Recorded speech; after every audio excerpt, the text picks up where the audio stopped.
Hey there, everybody. Welcome to the Civil Gore Podcast. I'm your host, Tim.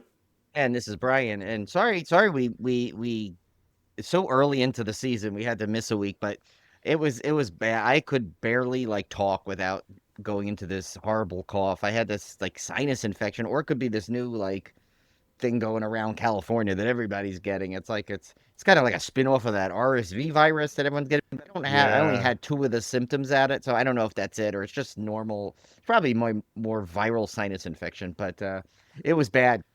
So Yeah, it that kind of, I stuff's mean, going around for sure. yeah, like everyone has. I think Julie had it a little while ago, but hers was fast. And Julie's mom had it, and then my sister-in-law now has it, and I haven't seen like my sister-in-law, so I think it's just going around California. But Yeah, my little niece has something similar right now, and they basically said the same thing. We can't do anything, so sorry.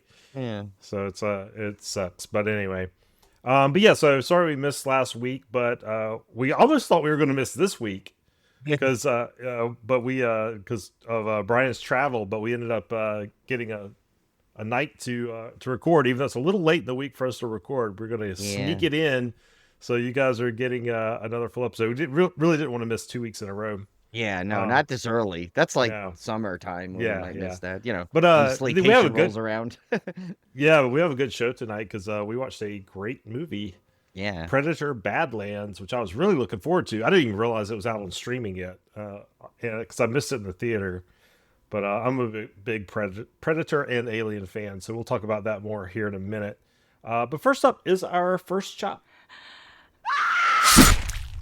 All right, Brian. So you seem to have gone to something that I think sounds right up my alley, and that is a toy show because I love toy and pop culture shows for sure. Yeah, so this was sponsored by, so this is kind of funny. There's this old, when I first lived in California back years ago, when I first came out, like for college and stuff, there was this little collectible store that I had kind of discovered. That was when I really started going into like old toys again, like getting collected into like, the old Star Wars stuff, the old like Batman stuff, and it was like my friend and I, we would go to the conventions. They had these things in the city all the time, but to find a store wasn't quite the same thing. So this place is called it was called Time Tunnel, and so it was really it's obviously sci-fi based, and but they had some really cool stuff, and I used to always go there. And so and then when I found I was like that store and this other store. There was an old record store that had collectible toys, so it was this little area that like I used to go to kind of look for old stuff.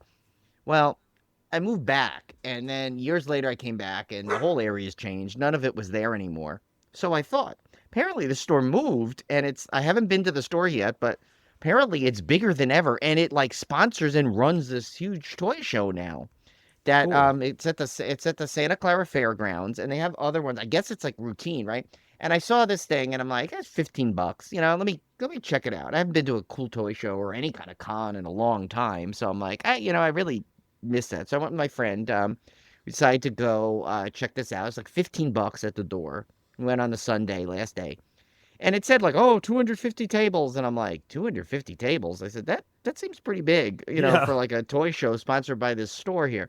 And I kid you not, when I went in there, this thing was like in this massive hall. It made like the floor of New Jersey Horror Con could have fit in it 17 times. It's like Oh my gosh. it was massive. And you would have loved this because they must have had about 8 to 10 tables filled with like records. Like there Oh was old man. record. Yeah. That was my friend because he's works for the radio. He was he was into that. So he was stopping talking to those guys there. I never even got I went to one table to try and look for you through the soundtracks, but there was some guy in there. I don't think I've ever saw a man look slower through records. He was like, like I actually heard the sound go like the Oh air my go back god. as he was. I'm like, I can't wait for this because we were on our way out and I was like, I can't wait for this guy anymore. Sorry, Tim. Um, but yeah, so it had some cool stuff. One of the first, like right when I walked in, it was funny. I was like looking down, there was a lot of Star Wars stuff, and I go down this aisle, and all of a sudden I started seeing like all this like horror stuff, and I'm like, oh, all right. There we go. And I was wearing my Horror Unleashed shirt and my Shutter hat. So it's so funny. Any table that had horror, they looked at me. They said, "Oh, wait a minute, we got Come and here. like, We could take yeah, money it from was you. like these carnival barkers coming up. But this one, I walked up and I was looking at the stuff and I'm like, "Oh, this is really cool." I said, "Oh, look, there's some Rob Zombie stuff." Then I noticed. I look up and the guy's like standing there and he goes, "Oh, you're into horror Shutter. All right, come on." And I realized it's Daniel Roebuck. He had his own booth of Oh, stuff. that's cool. And so, yeah, I assumed like because I saw that it had some guests there, but it was really only him and Ernie Reyes Jr. Remember him from like Ninja Yeah, yeah, Turtles? yeah. Yeah, so he was there because he's a big local guy and like he's had a karate school out here for like as long as I think his dad ran it and then he runs it and but anyway so I in my head I expected him to have like not just be in the middle of the Yeah, con. I like figured he'd off to the side, like but he was blending in. selling them. He's selling a lot of cool stuff. So I started talking to him, and he was like one of the nicest people I've ever met at like one of these cons. I mean, he was engaging back and forth, asking questions, telling us cool stories of stuff. And I actually bought a couple things from him. Um, I know you guys we don't have the video set up yet, but he has two like DVDs. You know, I'm a sucker for anything physical Yeah. media. It's this thing he did called Dr. Shocker's Vault of Horror, so Oh, I picked cool. this up. Yeah, and it's like Dr. Shocker and his sidekick Igor, alter egos Daniel Roebuck and Chuck Williams. I guess he was from John Dies at the end, and they do this grab bag of ghoulish like collectibles as they call it. So basically, they go through a lot of collectibles on on this thing. It's like a 2 hour DVD. I haven't got a chance to watch it yet, but I'm really looking forward to checking this out. And he had a deal. It was like two for 35, and I got this one where it's called The Horrible World of Daniel Roebuck. And this is like basically about a bunch of his stuff, like all about him, like all his career. And if you look at his credits, the stuff he's been in, it's incredible. So it's got a kind of cool thing, and it's got a Monsterama series, I guess, was on here. So I don't know. It didn't say how long this one is, but looks like it's got a lot of stuff packed onto it. And he was so cool. So when we were chatting, I was like, my friend goes, "Yeah, he does a horror podcast." I said, "Yeah, I do a horror podcast. You know, I'm a huge fan of your stuff. I love you and Terrifier, and the three and the Rob Zombie stuff." And he's like, "Oh," "let me give you my card if you want me to come on." And I'm like, "Of course, we're always looking for Yeah. guests, especially someone like that." So he gave me his card and everything. So I'm going to reach out to him and we'll hopefully be able to get something set up in the future because I guess he lives in the LA area, so he That's drove awesome. down. Yeah. So yeah, and what a nice guy though. Oh my God, he was such an awesome dude to talk to, and you could tell he loves it. And he's like, and he even I was like before I bought his DVD, Blu-rays, I mean his DVDs, I'm like, I'm gonna probably buy this, but I want to take it to you. He goes, "I'm a collector too. I get it. You like to tour around." I'm like, "Yeah, I like to tour around the whole show before I commit to buying anything, but Yeah. I can guarantee you I'm probably gonna buy this." He's like, "Yeah." He goes, "Go, come back, see me on the way." And he remembered us when we came back. So awesome dude, That's awesome dude. awesome. That's Yeah. great. Then another person I ran a cool table I ran into is I think they saw the Shutter hat and they had a bunch of books and stuff playing and it's this author JC Bratton and she wrote a bunch of little short books, but she also wrote this one book here called Dollhouse, which she was kind enough to give me a free copy of when I told her that I did a podcast and I would love to check out her short film. So they actually someone made a short film based on it, which she helped produce based on one of the segments. It's a really short little book, but it's really cool. And the movie, Tim, I'm telling you, the little short, you will love it. Very EC horror based type of thing. Mm-hmm. That's that kind of style and it's just cool. It's about like these three creepy dolls, I guess, that came from Japan, and they each have their own little tale in the book. They featured one of the dolls was named Buffy, and that was what the short film was based on, which is so well done. I mean, it's a really high quality short film. So definitely check that out. We'll put the link in the show notes and stuff. But look up JC Bratton. You can follow her on Instagram, and then check her YouTube page out because she's got some stuff on there. But I mean, this film actually won several awards. Like it won Best Short Horror Film at the Los Angeles Fantasy Fest. Another Hole in the Head, I guess, had it was an official selection. It won Best Scare, Best Gore. Sorry, it was small for the Independent Horror Movie Awards in 2025. It got an official selection in the UK Film Awards. It was in the San Francisco Art House Short Festival, the LA International Horror Film Festival, Calgary International Film Festival. So it's been in a ton of stuff this short, and it's free on YouTube to check it out. Oh, that's cool. So Yeah. yeah, I highly, highly recommend checking out. But overall, like it was really a cool just overall cool con. And there was actually I there was what was neat about it is I think there was just a lot of cool stuff um that I didn't expect to see there anymore. Like there was this like it was a whole like I didn't know it existed. I think I'm out of the toy thing. There was a lot of McFarlane old DC remakes. Do you ever see those? It looked like Not those old DC McFarland. superheroes, but McFarlane did them to the same Huh. scale that it used to be. No. So I Because was I used to like, have a lot oh, of the original DC ones. yeah. So that was yeah, and so but this was like that, and this was the um but it was like this one had like the regular like size scale, which was interesting. Usually he makes the bigger ones, Yeah, you he know? makes the bigger ones. Yeah. Yeah, the McFarlane figures were really cool. I used to have all the horror ones. I can't believe I like got rid of them. Yeah, like I loved his monster line that he did. Remember he did that movie Maniacs line? Yeah, I had all of them. I had like every single one of them, and I just got rid of them because I was going through. It was a time when we had gotten married and we had the kids coming, and you get to that point where you're like, I got to declutter all this crap. I don't have, I got a baby on the way. I can't have all this stuff around, and I just got rid of all of it, and I'm so bummed. Like I'd love to have all that stuff again. I had them all on the card and everything. I had Leatherface, the Blair Witch, the Jason, Freddy, all of them. It just sucks, but Yeah, it's kind of like it's like they had the really those original ones. Remember those monster ones were great when you had the full sets like the yeah. lab of Frankenstein and stuff. And oh, here's also before I forget too, there's another cool booth I stopped by, and if you guys want to check it out, it's called Holding Aces. It's a pop culture inspired fashion accessory and art. They had a really cool booth there too. So follow them, which they had some cool stuff. Like they had the cool jackets with some pop culture stuff on, and so they had some cool horror stuff. And I was chatting with them for a little bit because they saw the Shutter hat and they had some cool horror stuff there. There was also one guy. I didn't get his card.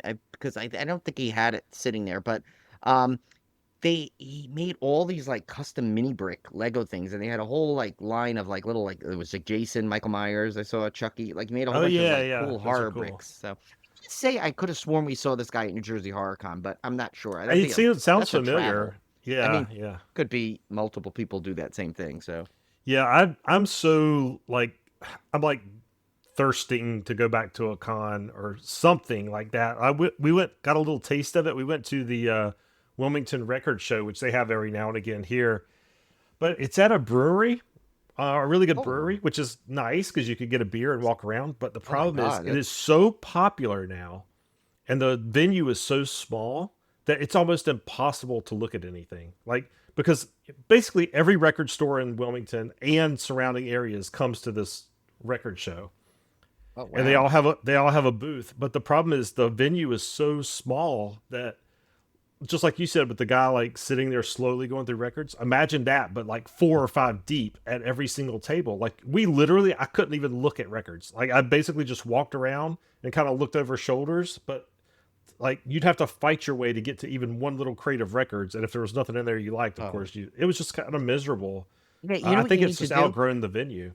Yeah, you need to suggest them. Say, hey, look, bring a couple of kegs along and go rent out a hall or Yeah, something. I You mean know, it's it's like definitely outgrown it. So they're gonna have one though. They're floating the idea, which I thought was a really cool idea, but this one's probably gonna be slammed too. They were floating an idea of doing a $10 and under record show. So like every oh record that's there has to be $10 and under. And I was like, well, that sounds great. I would love that, but yeah. that's gonna be even more packed. Yeah, you better 'Cause go like first. You better wait yeah, outside like an hour yeah, I before it know it's opens. just gonna be ridiculous. But anyway, I'm that just put me in the flavor of just wanting to go to these cons. We had a comic convention here last weekend, which I declined to go to because the guests weren't that great. I think Randy Quaid was the big guest. I was like, Oh my God. I have no interest in seeing Randy Quaid. And I think it'd have been fun to look at the booths and stuff, but I was like, we had Anna's Science Olympiad, we had all kinds of stuff going on, so I just couldn't make it. But it's con season. I'm ready to go. I'm ready to hit. Yeah. I told Anna I've got to get her to a horror con. She would just absolutely love it. Oh yeah, she would love. But they have that really good one by you, so I mean, I guess you Yeah, could go. yeah. It's, oh, I forgot too. So also, when I was talking to those people that had the clothing, they had something you did. It's called Pangora's Box. It's an oddities market, and they're trying to do on April 11th. They're doing this at gotta see. Oh, it's in Vallejo though. That's kind of far for me. But it's a Solano County Fairgrounds, and they're doing an oddities market, and they're trying to promote that. So I kind of want to go to it, but it's because I know you always tell me about those cool oddity markets, but that's Yeah, one's a that was little cool. far. But I think she said they were trying to get it closer too. So hoping to come closer. But yeah, you know me, I picked up all these things like every con that's coming here, and I was like, honestly, there's like 20 now I found in here. Like, and then there's different like companies that have it, but this is the one I really want to go to. This one's in Contra Costa Con, it's called, and they're having a specific Star Wars and Star Trek celebration. They have like it's funny. I don't know who these people are, but like Vic Minogue, it's like Star Trek. So Vic Minogue, no, Chris Doohan, which I assume is like James Doohan's like son, maybe it looks like him. Oh yeah, could be. Robin Curtis, remember she was Savick in Part Three, so I know her. And then there was like some guys from Star Wars. Was C. Andrew Nelson, who I don't know him what he did, but he's got Darth Vader behind him, so I assume maybe he was like played Darth Vader in something, maybe just in costume or. And then Kevin Thompson, who looks like he's one of the Ewoks. Another Ewok, Margot Apostolos, and David Gonzalez, who played the Weequay drummer. It's like such a random Oh cast, my God, yeah. but yeah, he's like the I was drummer background in. extra number 2 in Star Trek 4. Yeah, no, but and this guy, it's funny. It was like he was added in, remember, like to Return of the Jedi Special Edition, which I thought was all digital, but I guess there's a real guy that does the drums.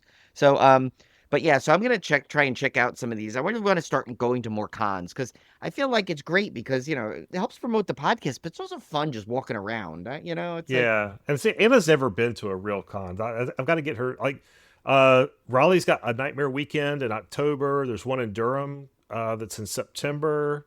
So we have some that are close. That are definitely within easy driving distance that we could hit this year. So I'm gonna try to carve out some time to do that.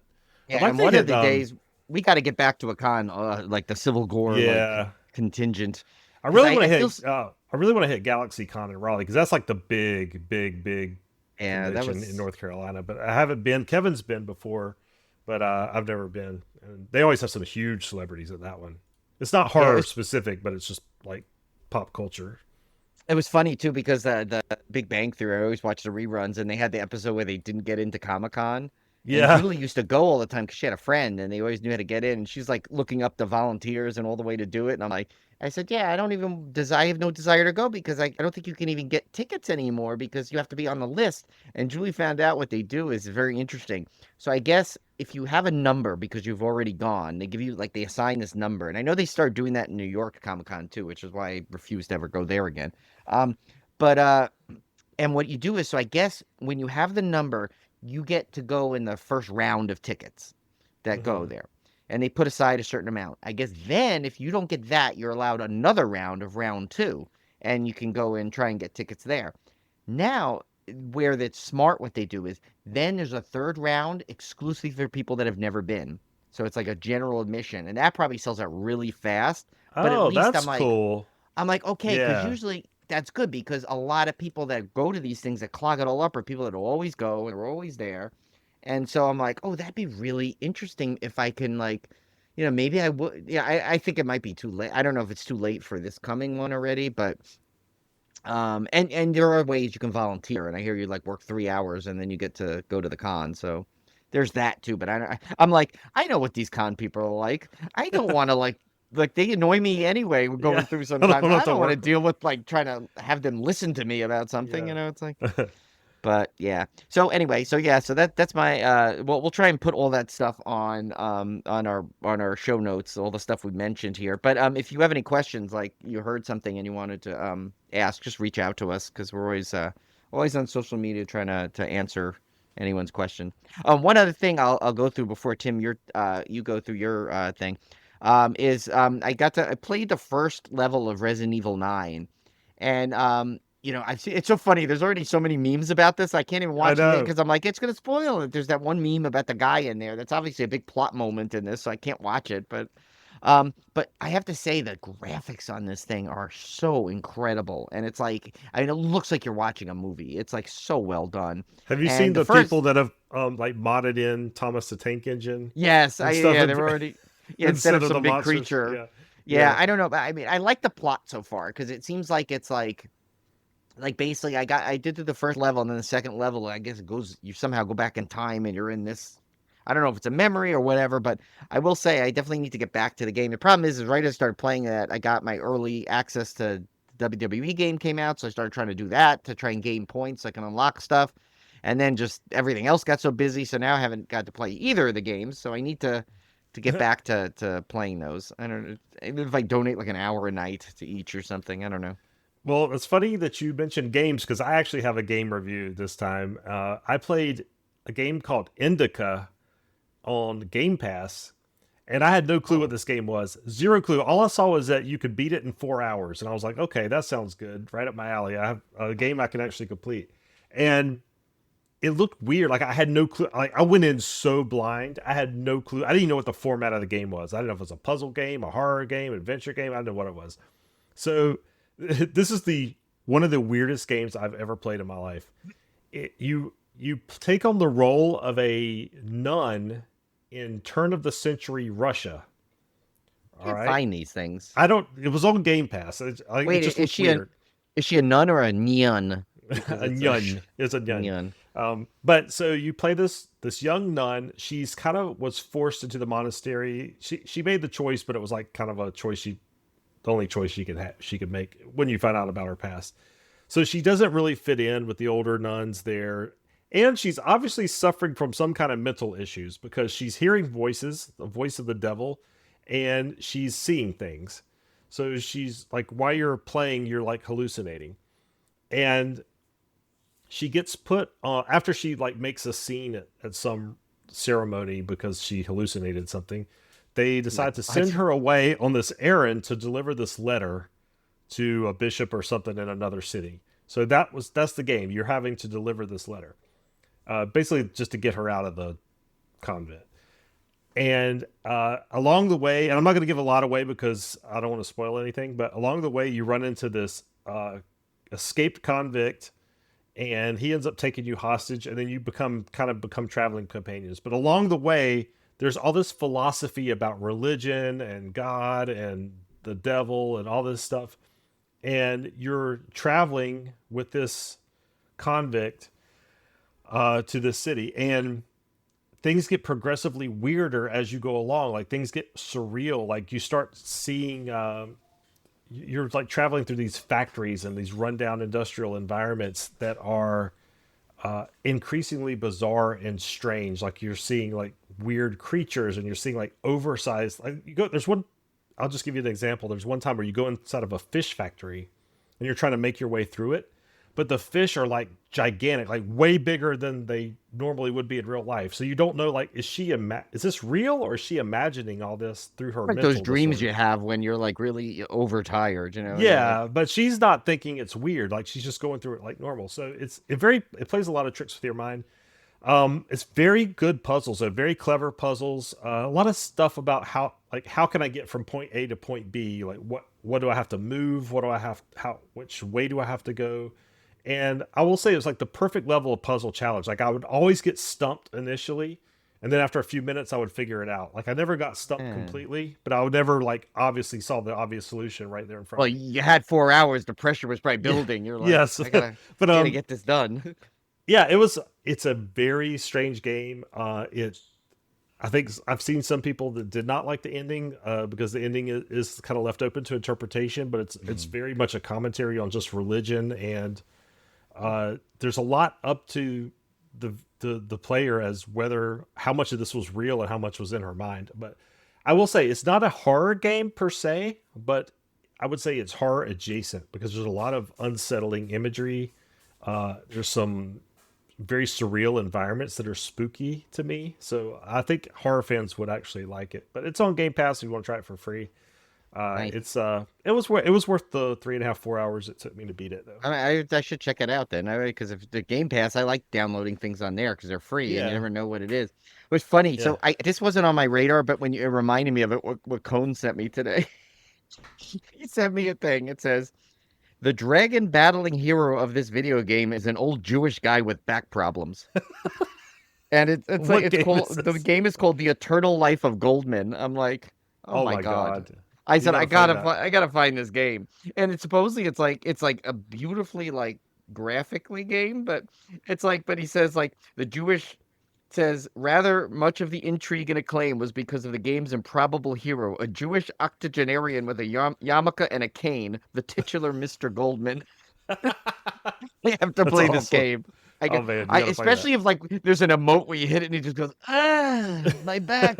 Like I mean, because Yeah, that's like everybody is he. So I yeah. was like, I got to. Sorry, I didn't want to like derail you, but uh, No, that's perfect. I love it.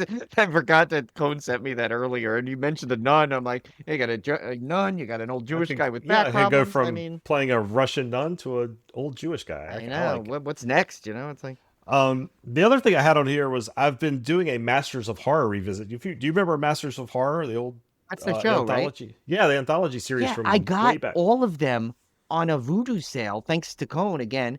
Was like I think I got both seasons for $10. Yeah, yeah. It's So I bought it I'm all. Yeah, and so I like yeah, I mean based on your review, I may go back and start watching them because well, it's incredible that this came out 20 years ago. This was 2005. These came out, so it's like I'm like, how could that have been 20 years ago? It seems like it was just yesterday. But they were a big deal when they came out because you had like Toby Hooper and Robert England was in an episode. I mean, Stuart Gordon directed an episode. Like there were some big names directing these, the Masters of Horror, as it was aptly titled. So I went back to revisit this. Now I haven't watched a lot of the season, lot of this first season yet. I think I don't think I finished both seasons actually when it aired.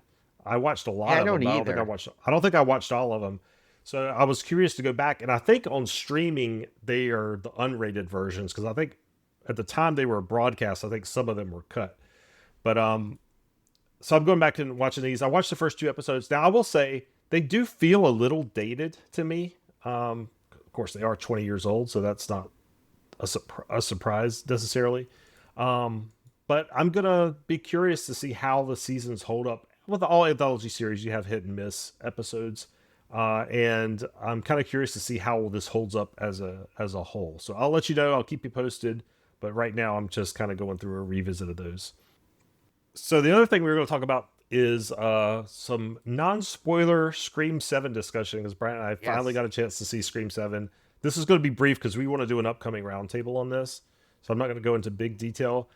This was a polarizing movie, and from the reviews I read, and I'm not even going to get into the whole thing about what's her name getting fired and all that because a lot of people just came out of the gate hating this movie just because of that. I'm not even going to get into the political part of that. I'm basing it just on the movie itself.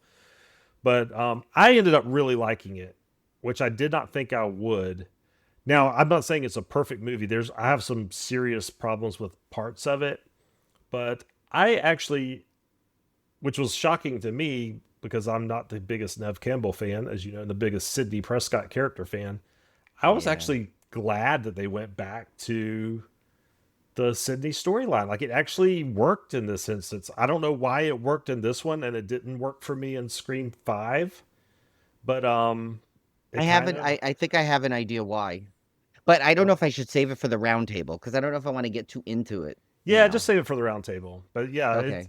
yeah, but this one I don't know. It overall it worked for me. And I've seen people rate this like at the very bottom. Like I don't know. Yeah, I I don't. don't get that. I thought I thought it was fun, and I'm falling more on the positive side. And maybe my expectations were just so low that I was pleasantly surprised. I don't know, but yeah. I mean, it's going to take some time and probably a rewatch for me to be able to rank this where I would rank it. But at least I came out of it fairly positive. Yeah, no, I think what I mean my issue is like and I think we'll have to save it for the round table with spoilers. It was because there was I enjoyed watching it. Like I didn't there wasn't a moment where I was like, oh, I want to get out of here. It was like, it was Yeah, good. I enjoyed it. There was one point though where, I was like, oh, it's so close. Like, but and I felt like they didn't stick the landing at one spot, but yeah. then it kind of redeemed itself a little bit. And I think for the first time ever was I guess I'll just say I guessed the antagonist. And I that's did. never happened in a Scream film before. And I guessed it, which I don't know if it's just I'm so seen so many of them now, Yeah. or they tipped it unnoticeably. I don't know. It's something. I mean, we'll go through more of that in the spoiler roundtable, I I think. think that was definitely the weakest part of the movie for sure. Yeah. I will say this was my favorite representation of Sydney in probably the entire series.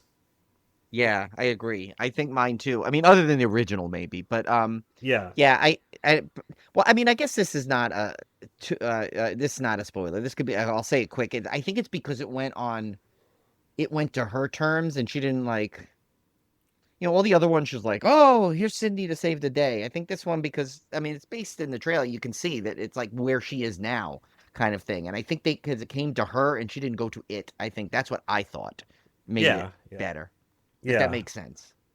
Yeah. We'll have to save. I have a lot of thoughts about this movie, so we'll Yeah, definitely save it for the I roundtable. But cannot wait to get to the roundtable on this one, yeah. and that will be heavily spoiler. So Yeah. hopefully, don't watch when we ever get to this roundtable.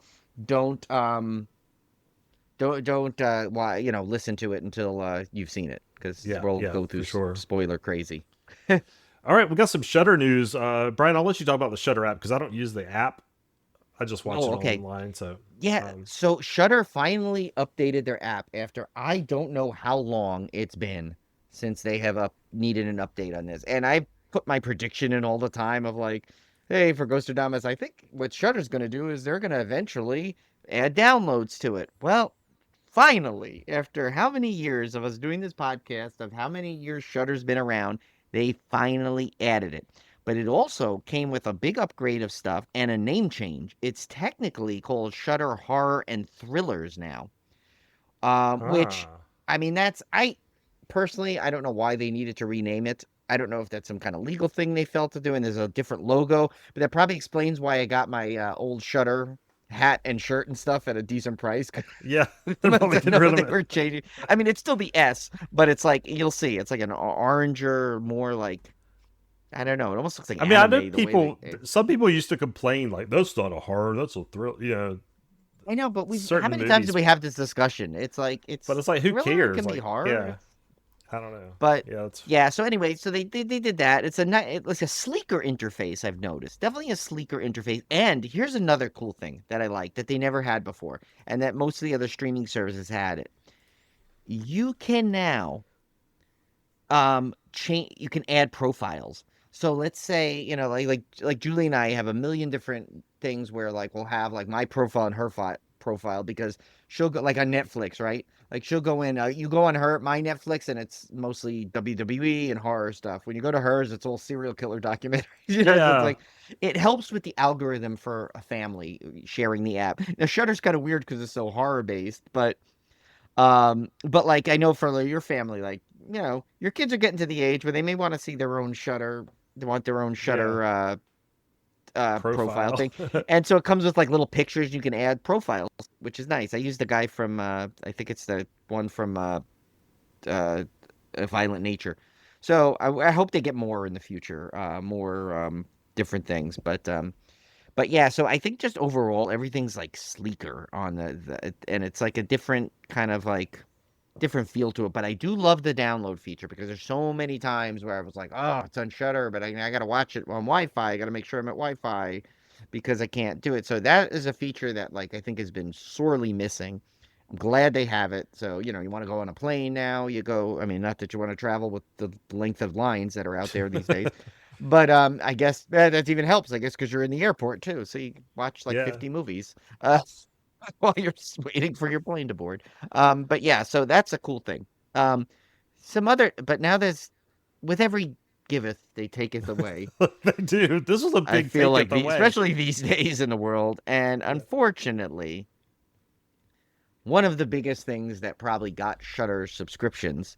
So I don't know if this might have been horrible timing on everything, but Joe Bob is being canceled. I think I feel like it's a mutual cancellation. I feel like.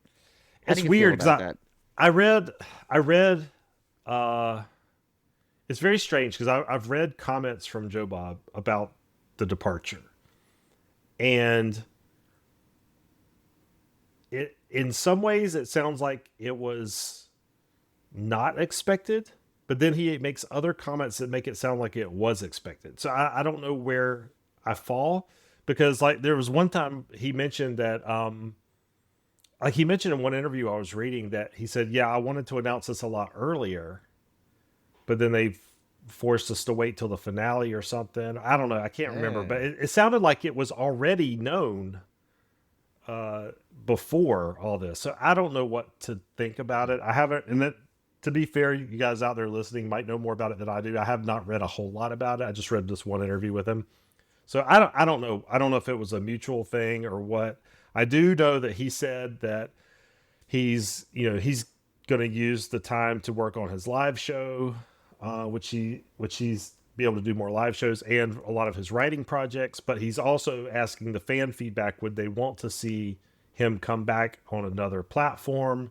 Would he want the same kind of last drive-in hosting duties, or would they like to see something different? So I think he's still shopping around what's next. But I just can't help but feel this is going to really kill Shutter's subscriber numbers, because I know a lot of people that subscribe to Shutter just for Joe Bob, and that's it. Yeah. So it's going to be interesting. Now he still does have 4 specials coming up, so they're going to have 4 Joe Bob specials. That they're going to scatter throughout the year before he's officially done. What I'm upset about is I've got a spreadsheet that lists every Joe Bob episode, Oh, and right. I've been slowly going through to go back and watch the ones that I missed. Now, understandably, for some movies, Shutter loses the license for them, so those they had to pull. But what they used to do is they would put the interstitials in, so even if they couldn't show you the movie, you could see all the interstitials for the movie. And so I was using that. Like I'd go watch the movie on a different browser, and I would listen to the interstitials because they would give the timestamps and everything. Well, now they've taken away most of those too. So I went back and looked on Shutter, and unless their search algorithm just completely sucks, I'm seeing a lot of Joe Bob stuff missing that used to be there. And Oh. because on my spreadsheet I marked, does Shutter have the interstitial? Yes or no. Does Shutter have the full movie? Yes or no. And I'm looking on there, and the stuff's gone. So I'm like, I don't know what happened. And it has been a while since I've looked, but like a lot of Joe Bob stuff's missing. So I don't know how I'm going to see that stuff. I don't know if there's going to be a way to even get it.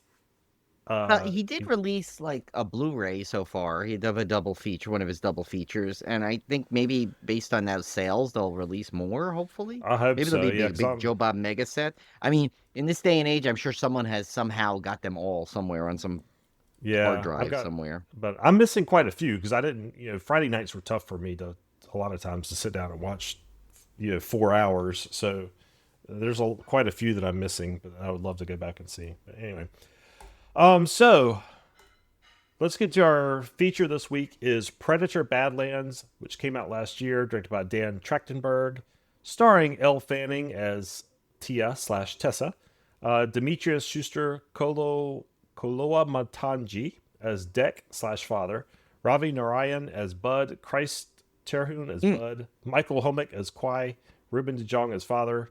And there's multiple casts because I think they did like the actor would do the physical thing, and there was another actor to do the voice because they Yeah, it was used very confusing when I was yeah writing this. they So used CGI heads for the predators.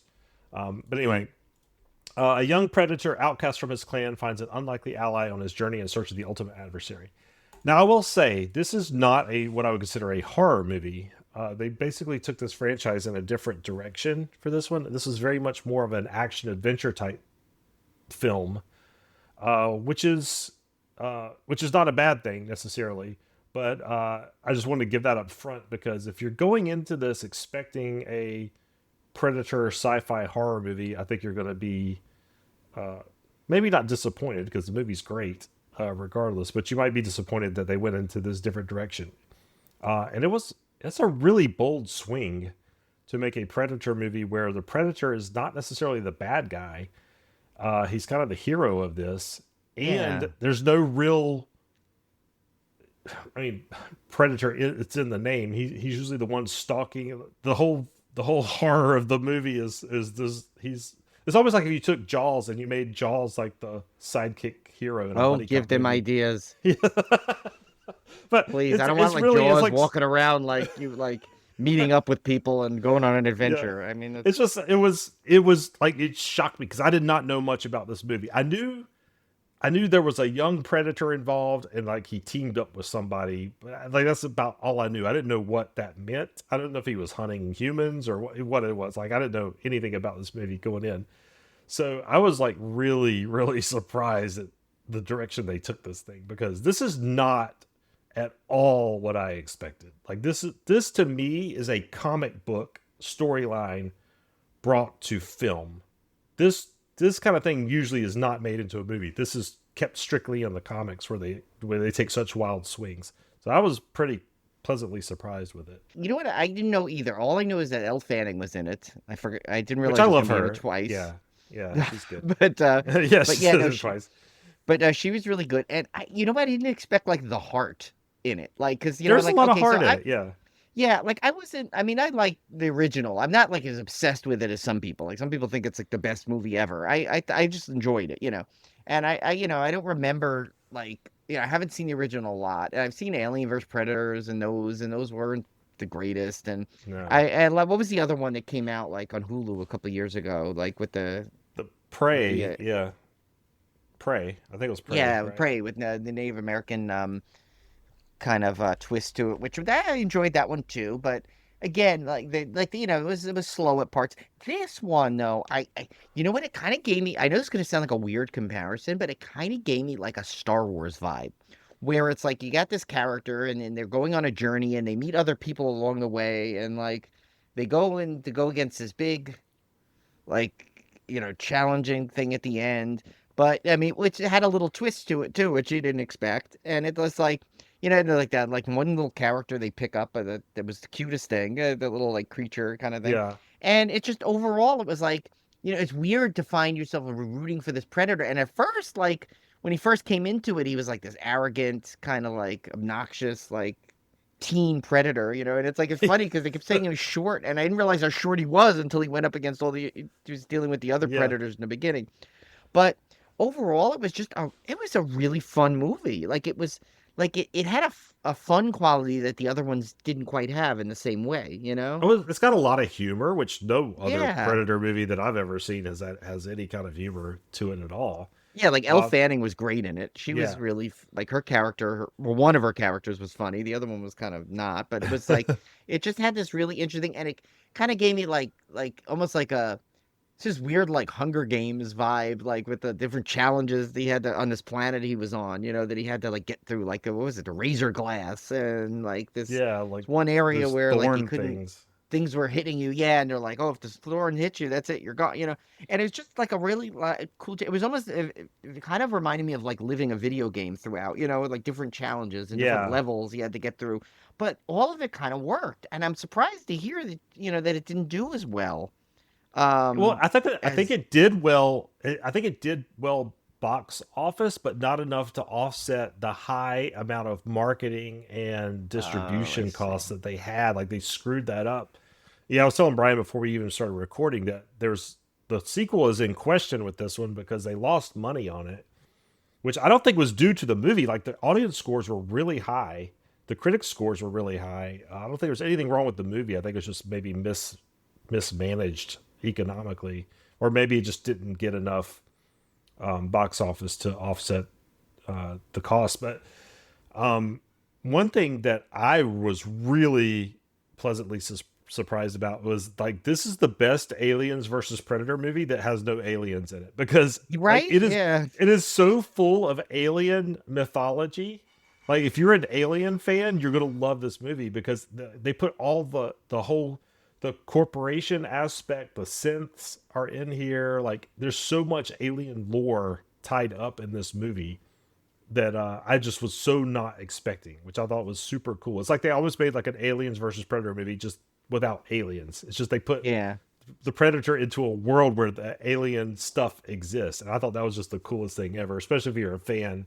Like if you're not a fan, it won't detract because you won't know any different. But if you are a fan, you get a lot of little Easter eggs and a lot of little references and stuff, which I thought were super cool. In fact, it was so blatant. I actually thought for a second that, and this would have been pretty crazy, but I almost thought for a second that the thing he was hunting would turn out to be like a xenomorph or something. Oh, so, yeah. But I thought that would have been crazy. But then I was like, nah, that would be dumb. Like they would see Yeah. through that. No, it made But sense. Yeah, it made sense the way they did it. I just, yeah, you know what it is? I like did I for some reason I went in like, not knowing what to expect really because I didn't really like. I forgot. Honestly, I forgot it existed until you said, "Oh, let's do that one," and then. And then I'm like, oh, okay, another Predator film. Okay, what's the thing with this one gonna be? Like, who's gonna be hunting it? Kind of thing. And then when it yeah. came on, I'm like, oh wait, this is already is like the way it started off. I'm like, okay, this kind of is different. This might be like this is a true Predator based like tale where, he's it's a lot of lore about the Predator. It shows a lot of cool like Which that's a mythology with risk, their right? I mean, that's a huge risk to do lore yeah. about the character because the Predator has always been kind of mysterious, Yeah. like this Like scary I didn't thing. realize like I didn't know with the whole invisibility thing, it kind of goes into that a little bit, how it like, Hmm. and like because I haven't seen the original one in so long, so I don't remember a lot of it, I just the most I've seen of the original is the memes they always do where they put the end credits to every like Yeah, sitcom song, yeah. like kind of I thing, and mean, that little like viral thing. I did need to I've watch. I mean, that could be a few summers vacation down the road. I mean, there's a lot of there's a lot of them, yeah. Which a lot of them between are the bad Predators, the too. Alien vs Predators. I mean, what is there about 7 movies now? I think. Yeah, yeah, at least.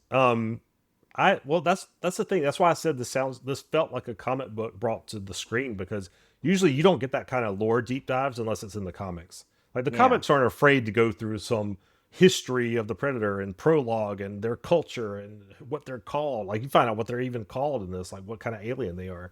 And you just never see that brought to the screen. I've got a theory, Brian, and I came up with this. I'll see what you think about it. I have this theory that when an IP lands like that's very popular, let's say Predator or Alien or any of these, you get this IP that's obviously a hit. And I think what happens is the executives in Hollywood they see dollar signs, so they start cranking out sequels. And this lasts for even up to like 10, 15 years past the original date. They're still cranking out these shoddy sequels that are never very, very really good. And then usually there's a point, but it's not until like 20 or 30 years later that they come along and they make a really cool movie based on that IP. And I think it's because they have to have enough time where the Hollywood execs that care about the money are replaced by kids who grew up watching the IP and have a nostalgia for it. And then they get into Hollywood and then they go back and they make these movies. But this time they have a love for it that the original people never had a love for it because it was never nostalgic to them. It was just something makes that made sense. money. And you see it with like Ghostbusters,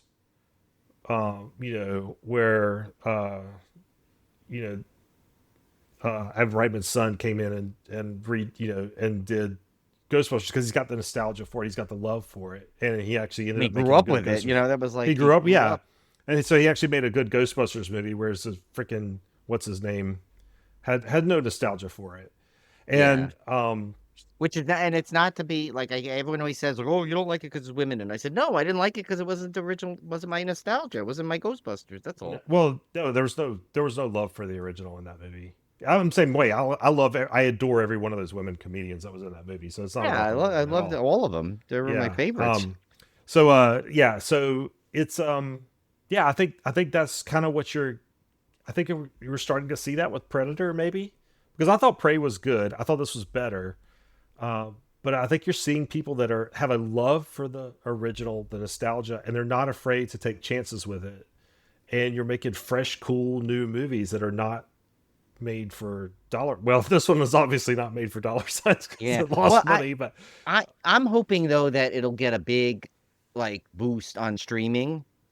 And yeah, then maybe we'll get another like straight to streaming. I mean, I know I like things in the theater, but honestly, if they're going to continue, I want to see the continuation of this story, yeah, this because they did particular set up they story. set up a sequel for sure. So Yeah, yeah, so it's like I don't care how they get it to me, but I want to yeah, see it. So I'm hoping like, maybe it'll make enough money on streaming somehow or it'll get enough fan demand on streaming because it was one of those movies when I was done I was like, wow, that was really cool. Oh, and I like that they're going to come up, but I like to see that it's not a one-off, it's going to continue yeah, something here because and it's like and it looks it's just I what it is it's like it took a franchise that was like and like you said, took a risk, but still found a way to make it fun and enjoyable and Yeah, yeah. add to the lore and add to the franchise. So Is there anything that you didn't like about, like, to me, if I'm gonna nitpick the movie, it is very heavily reliant on CGI.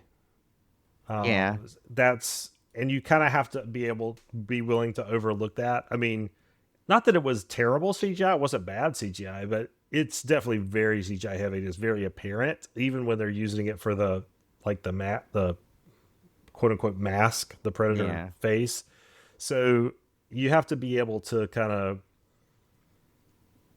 go along with that. I know some people are like get very repulsed by overuse of CGI, but this one, I mean, I they mean, almost had to. The story you demanded have it. to in this. Yeah, It's hard. You can't like. I mean, for the way this worked, like I'm trying to think of. I mean, listen, I'm all for practical effects, but you know, it's one thing make practical effects sets and gore, but like with sci-fi, sometimes it's a little hard to like do that kind of future technology that obviously doesn't exist in kind of real effect. Like I think it would have looked funny, well, honestly. The even thing, the like you said, with the scale mask. and the scale of the creatures and stuff. Yeah, you're right. It would have, and the scale of the creatures was too large for this one to be able to do it with anything but CGI. I mean, it just was not. It wasn't practical to use practical effects for Yeah, most of like this think of it movie. this way: like everyone when T2 came out and the first morphing technology and all those cool CGI, and everyone's like, "Oh my god, this is awesome!" But what happened is people relied on it too much because they're like, "Wow, we can make this much cheaper now and Yeah, faster," and then they forgot what the reason was that CGI was invented. It was to bring you stuff that you couldn't do practically, you know. right. So it's Not like, everything.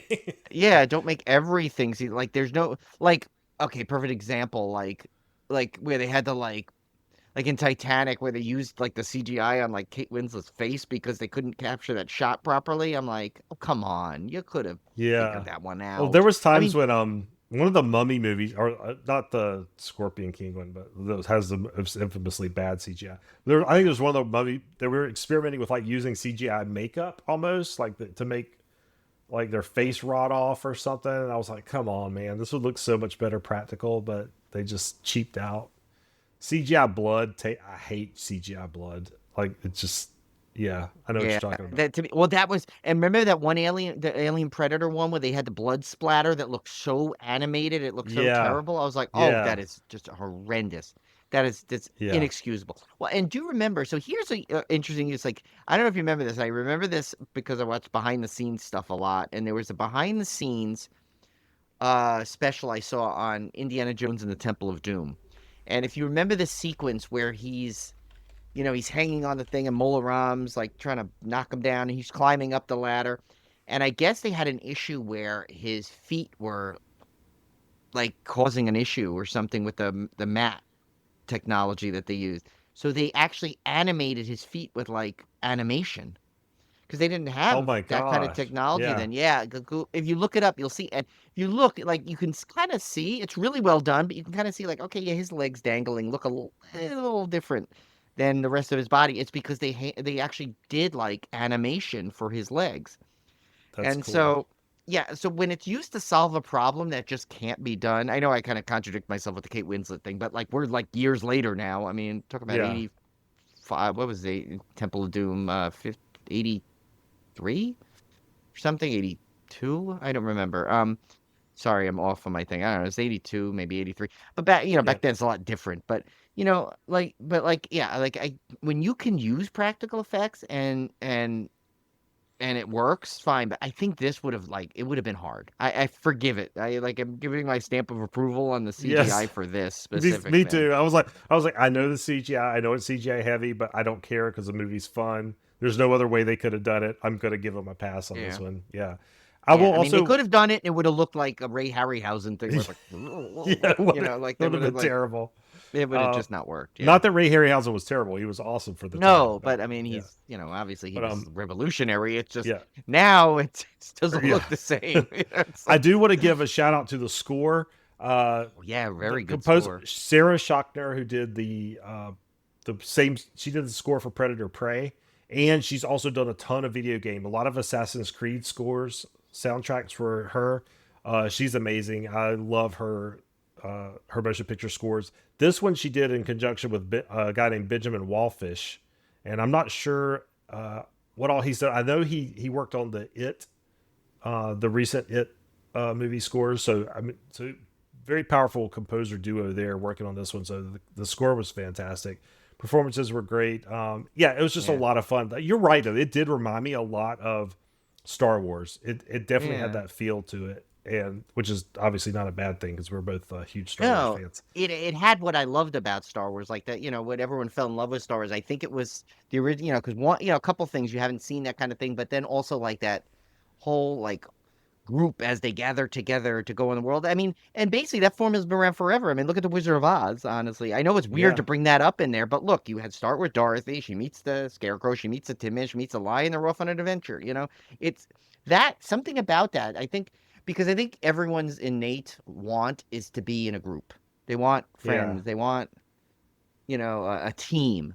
So it's like no one wants to truly be alone. So I think those movies, when they bring that out, I don't know, it brings out something in me at least. 'Cause, like I feel like, oh, that's cool. Which is Look, funny. he meet, th- you That's know? a theme of the movie. Is the predator wants Yeah, to be alone, and he Tess does. is trying to Yeah, get Tessa's trying to convince him. Actually, you don't want to be like everybody wants to be part of the group. So that's yeah. And um, well, he just wanted he kind of said I had originally he's like he had his own clan. He wanted to do this specific thing alone, but it was interesting it had a good message. Like, okay, your clan may not always be exactly like you. It could be a couple of different things, but if you work together, it's works better than your clan. Because look, his clan sucked in the movie. or one of those one of those Yeah, universal movie I don't know if you call it tropes or lessons or whatever you want to call it, that family is what you make of it. It's not necessarily the one you're born into. It may not right. be the one you're Yeah, born into. It may be the one that you make along the way. This is kind that's what I'm of this saying. It had a this lot of heart in it, and it yeah. like I didn't expect any of that from a Predator movie. Not Honestly, like anybody did. It was just crazy. I yeah, don't but it was a lot of fun. And oh man, the pacing in this one's so fast. Like I think it was like an hour 45 minutes and it just flew by. Like yeah. It goes by fast. Like I was fast. like, I mean, this whoa, movie, it's yeah. I almost couldn't believe. over. I was looking at this movie and I was like, "Oh man!" And I looked at it, it had 20 minutes left. And I was like, "What?" Like, I know. It's it like feels like it just got started. Yeah, yeah, it's because it's great. it's really engages. Honestly, I think it's easily like I mean I don't remember the first one. Like I said, I hadn't seen it in forever, but it probably still has to be my favorite. With Arnold and the '80s and Yeah, all that. But this is definitely my second favorite at this yeah, point yeah. by I can't far. Not I even can't close to disagree any of the others. because I like the rest of them are all kind of pretty bad. I mean, honestly, if you're going to be very honest, aside from Prey, Yeah, the rest of the which was really Predator, good. Yeah. and that includes the Aliens versus Predator, were all pretty darn bad. So Yeah, I don't yeah, remember two at all, honestly, which is two was where he terrible. was in the city, and I think I Oh yeah, watched yeah. it one time, and it was like it was bad. But anyway, Yeah, I think. I mean, I feel like weird to say this now, but maybe we should just because we're like because this one was so good. Maybe we just push this into a slaycation. But I think we had other plans for the slaycation. But yeah, I we'll have don't to know. Maybe see. we could do a special like bonus little predator thing later Yeah, on in the we'll year. have to we'll have to figure that out. Now Yeah. I kind of want to rewatch them all, but like it's gonna be hard to like keep up with this one because I really love this one a lot. So. Yeah, and I kind of don't want to rewatch the Aliens versus Predator ones because they were so bad. Yeah, I remember I saw one in the theater, and I was just like, when that blood It was splatter so came bad. on, I'm like, all right, Yeah, out. I can't. It's like let yeah, this thing end already. yeah. This movie All needs to right, end. all right. So what do we have for our beer pairing, Brian? So I think I got a good one. It's called Astral Predator, and this one I checked. It was based off of Predator, like for Oh, it sure. really Because was yes, nice. it wasn't like what did I have? I had the other one that was based off on How to Train Your Dragon. I was all Yeah, off, but no, this one is actually based off of the Predator character. I not this one specifically, but the yeah. race of them. And this one is from Cerebral Brewing out of Denver, Colorado. So I go to Denver, Colorado because I have family there and I actually have a wedding there coming Oh up. So crap! maybe Don't I can drink too many somehow. of these though. I know 14.5%. Well, wait till you hear this one. Okay, this Oh one, my god. everything you're going to hear about this, that you're going to love. But it's a blend of barley wine and imperial stout, aged 22 to 75 months in 10-year Buffalo Trace, Oh my 9-year god. Stag Junior, and 10-year-old Fitzgerald bourbon barrels. So Oh my god. I mean, this is just like it gets better as it goes on. I mean, the description it says tasting those malted milk balls, pomegranate molasses, and baker's chocolate. I This need to is, hunt this down. you got to eat this with a fork. It's like a He dessert. does. Like, I have a feeling this is gonna like pour out like syrup. It's like, but I gotta try this because That sounds I love a good amazing. barley wine. Barley wine Yeah, is and it's barley wine and imperial stout, so it's like this is a heavy one. Yeah, you that's like a Tim heavy said, one. you drink this all by yourself. You're gonna be imagining you're walking through Razor Glass and on another planet, and you're not gonna care if it's CGI, practical effects, who's in this movie. Yeah. But yeah, I definitely uh, this is one that you have a nice like this is good one sit by the fire. Have a nice sip. yeah, Have a couple that's of sips nice. of it and enjoy it over the course of like 4 hours, Oh my So, gosh. but yeah. Um, So I'm gonna look up that one. But yeah. So oh, and I our forgot. I totally forgot a. But I have a thought off the cuff for a fan topic foo. I forgot to write it down oh though. okay. I've had it. I just never wrote it down. So So yeah, last week I guess last episode we had yeah. a trivia game, and the trivia question was, "What other two projects did Sean William Scott and Ethan Suplee work on together?" And the answer is Mr. Woodcock and Bad Man. Those two movies. So hmm. Yeah. So that's yeah. That's every once in a while it's fun to do the trivia. And thank you Yeah. again to an old friend of our show is the Oracle of Bacon, which got Yes. me that information to verify. But here's my fan topic foo, and it's kind of what we just kind of discussed. So maybe a little bit repeat here, but like I think here's the thing: it's like, would you rather like if you had to go on a quest, would you rather go it alone if it was very personal to you, or would you like to go as a team? I okay. This is going to be a weird answer because normally I'm very introverted. I like to work alone. I hated group projects at school because I want to have the control. I want to do things at work. I work better, when I'm just, can concentrate and do everything on my own. So you would think if I was doing a quest, like I would definitely want to be on my own, introvert type thing.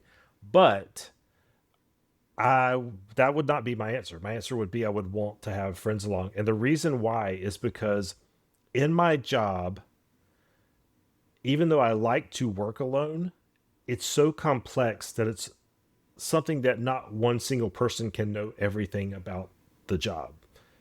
Right. And I depend a lot on teammates to help bring the other pieces in when there's a problem to be solved. Like I cannot do it all on my own. As much as I maybe would like to, uh, I do rely heavily on that support system. And the nice thing about working in IT like I do is because I think that's part of the culture. Is now this may not be the same case in all IT departments because I have worked in IT departments where people were very siloed and very isolated, and didn't want anybody to know what they were doing. I have worked in those departments. In my particular job now, it's really the exact opposite. Like if a problem comes up, a critical problem, everybody jumps in. There's no hesitation. Nobody asks. There's not bosses saying, "Hey, you have to go do this. You have to do that." Everybody jumps in. If somebody's having an issue and they reach out for help, the person, I don't care if it's a whole different team, it's going to jump in and say, "How can I help you do that?" It's just part of the culture where I work, and I've come to rely on that, and it's been that way for the last almost 20 years I've been at this job. That's just how it Mm. is, and we all just have that mentality. And I would like to think that if I was going on a personal quest, maybe that's the kind of, I would hope that I had that support structure around me to help me get to the end. So yeah, I think ultimately, definitely would not want to go it alone because I don't think I would be set up for success if I did that.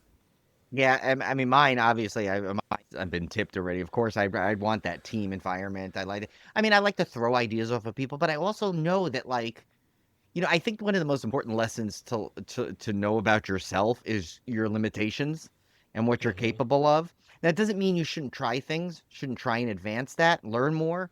But at any given time, there's always going to be something you don't know, something you can't do at that moment.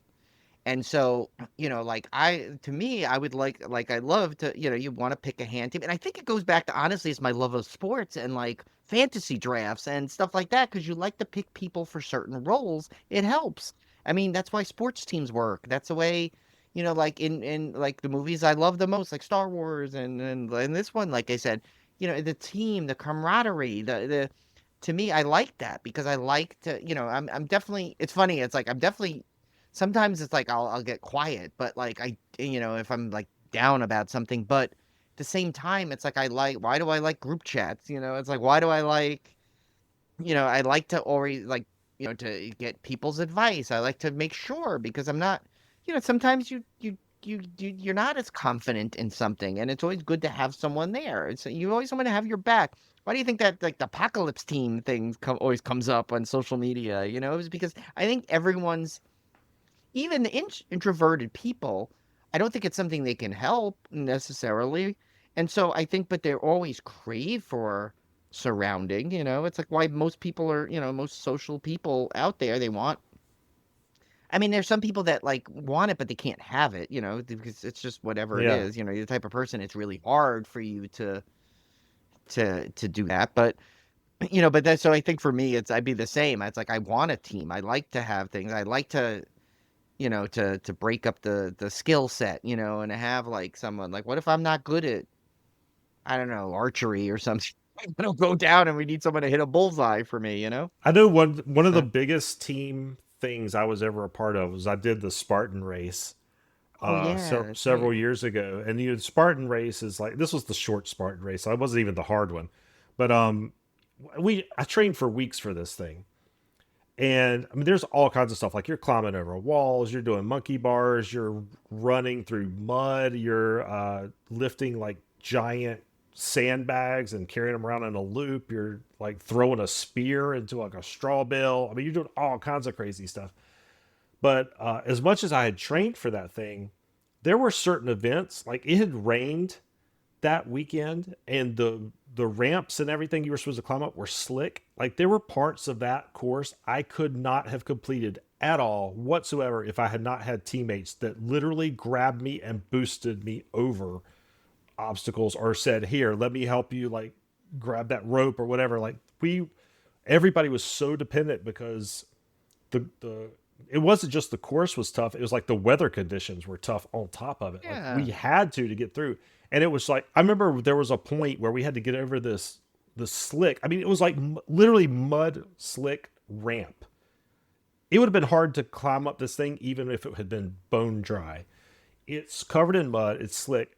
We literally had to form a human pyramid and stand on each other's shoulders and literally climb over each other and make a chain at the top, like a human chain at the top, to reach down and grab the other people and pull them back up. It was the craziest thing, but it was like, it was one of those things where literally an individual could not have done it on their own. You had to use teamwork. And it was so rewarding though to get See, through that's when you that. became Tim the Yautja. Yeah. The yacha. Yeah. So that's just an example of like, there's going to be times where it doesn't matter how Billy Badass you think you are, you've Yeah. got to have that support team around you to help you. So yeah, that was a Now, good question. if you were what like the guy in what's his name, James McAvoy's character in Split, and you're like Yeah. a whole horde of people, Yes. then I can forgive you not wanting to because you think you are a team. Yeah, you think Like you there's are a all these team people already. around. But no, just kidding. But all kidding aside, yes, I think teamwork is important. Not to sound cliche, but it really, to me, I've always liked to surround myself with a support system, and like Tim just gave you a perfect example why. So Well, I think it's very dangerous to think that you know everything. If the minute you think you know everything, that's a recipe for disaster. in Like you fact, the have to minute you think you know everything is usually as fast you find out faster how little you do know. exactly. Like I think the being smart isn't knowing everything. Being smart is knowing who to go Yeah. to shore up your weaknesses. Yeah. Like today, real quick, perfect example at work. I was wanted to bounce off someone who, knows more about the topic I was working on than me, and I wanted to make sure I was doing it right. And I asked, and not only did he go explain, he says, yeah, yeah, yeah, do this right, but I want to do this. Oh, and also, by the way, look here. And he showed me something on the screen, and I'm like, oh. I said, well, look at that. Like, see, like my question about something else led me to not only confirm my that I was doing it right, but I also just now learned something else now that I could use for the future. So always stay Yeah. open too to getting. That's why it's good to have people around you because you learn from everything. So Heck look yeah. at us getting Yeah. all like I gotta philosophical and stuff, and This podcast All from a surprises me every day, I tell you. all from a Predator movie. No less. Yeah, It's just so which weird. just shows how good it is. It It is. It shows is. how it was well done. So all Yeah. the people that worked on that, bravo. Yeah. And it's on Hulu now, so you guys don't have any Yes. excuse. If you got Hulu, you can go out and watch it. We'll be back here next week. We've got some, hopefully, some good interviews lined up. Oh yeah, We're I trying think to we get have some one interviews for scheduled. sure interview set up. Yeah. So And we're trying to set up another one, which might be difficult due to the timing, but we're going to try. And then there's a couple of other things we have in the works that are coming up, so that'll be good. I think we're gonna, and then I swear to God, it's so crazy how fast this year's moving already. But like, I feel like we're already gonna need to start planning the summer slaycation. I know. Before we know like- it, it'll be right on top of us. Yeah, and I have some cool, couple, good, hopefully a cool trip coming up if all goes well. Is the Universal Fan Fest in April, Yeah. into April, and that actually they added. Well, there's rumors that they're adding a Jurassic Park walkthrough fandom. That's what they call them, the fandoms at the so because they're adding this whole area with a whole bunch of things behind the Jurassic Park ride, and they have whole bunch of dinosaurs set up in a building that someone said looks like it might be like you go into a raptor and thing to Oh, that would be cool. but today they announced the new fandom of Sailor Moon, some kind of Sailor Moon adventure, which is interesting. I used to watch that when it was on, like it was on the I've afternoon. never watched I would it. just I mean, I know what kinda, it is, but yeah. yeah. I mean, I don't know much. Like I just remember she would spin around or something. I don't like you asked me a trivia, I would not get one answer right probably, but and I know there's other characters. But I mean, maybe I'll watch like a YouTube video before I go on that one. But like, out of like the 6 fandoms they announced, I know 4 out of 6 pretty well. So that's all that matters. Yeah. So And you guys, speaking of Summer Slaycation, if you guys have any ideas for what we should do, what series we should do for Summer Slaycation, definitely send them in at civilcorepodcast@gmail.com, or hit us up on Facebook, or hit us up on Instagram or Blue Sky. And just let us know, hey, I'd really like y'all to do this series. And as you know, Summer Slaycation is typically a film series, preferably more than 2, I would think. Like it needs to be like a true like. yeah, I remember we did franchise. those duo ones, those quick ones where we were in a pinch because something happened where our original franchise, I think something was coming out like right after. So we're like, okay, let's just wait on this one.